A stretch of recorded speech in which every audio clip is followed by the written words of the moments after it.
most.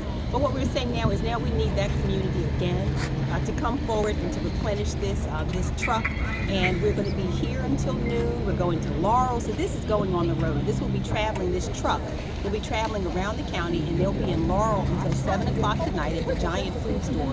We're calling on everybody. We really do need them to come out more than ever because our residents need us. We assume that everyone during the holidays will have something to eat, but the truth of the matter is we have so many in our community for whom food insecurity is an issue. So coming out, as you grocery shop for your family, we're asking people to please pick up a few additional items so that we can support our neighbors. And I want to thank everybody in the government who came today, as you can see, with wagons full of food and who were so happy to be able to support our community. When you speak, E.F. Hutton listens.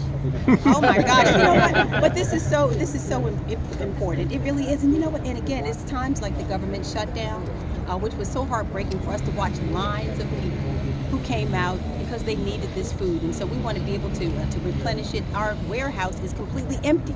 And again, it was a blessing to have the food on hand when it was needed. But now we need to make sure that as Thanksgiving is here, we actually have those food items in stock.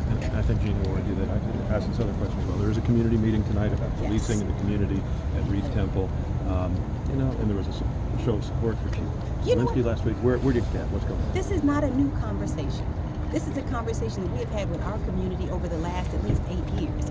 It is an appropriate conversation for us to discuss. And again, it's not just police in the community, but all of us who serve the community have a responsibility to ensure that the conversation is ongoing. So we welcome it.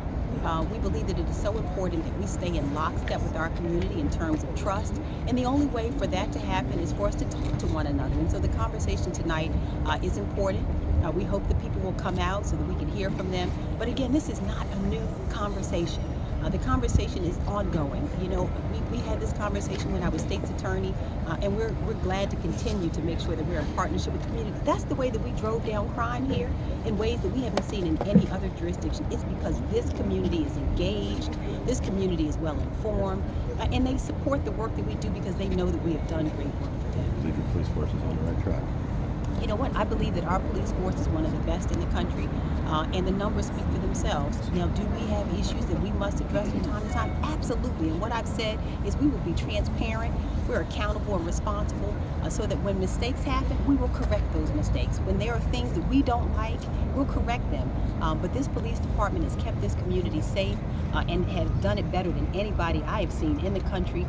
But again, we're making sure that we're accountable, transparent. This is the community's police department, and they decide the way they want to be policed, and that is with dignity and respect, and we'll make sure that we always do that. What's the one thing that you want to tell residents about, this event and giving back? You know what? The thing I tell you about giving back is this. It blesses us more than the people that we give to. There's so much joy in giving. We're really grateful that Prince George's are so generous. They are so generous. That's the reason, again, that we had all the supplies when we needed it during the government shutdown. We already had a warehouse full of items, $25,000 worth of food that we gave out because of Prince George's generosity. We're coming back to our community again and saying, we have a big truck that we need to fill, and I know Prince George's will have 2 truckloads by the time this is done. So we want to thank them in advance for caring not only for their own families, but remembering that we have a responsibility to care for everyone in our community and to make sure that they are able to have Thanksgiving dinner with their families as well. And what did you donate today?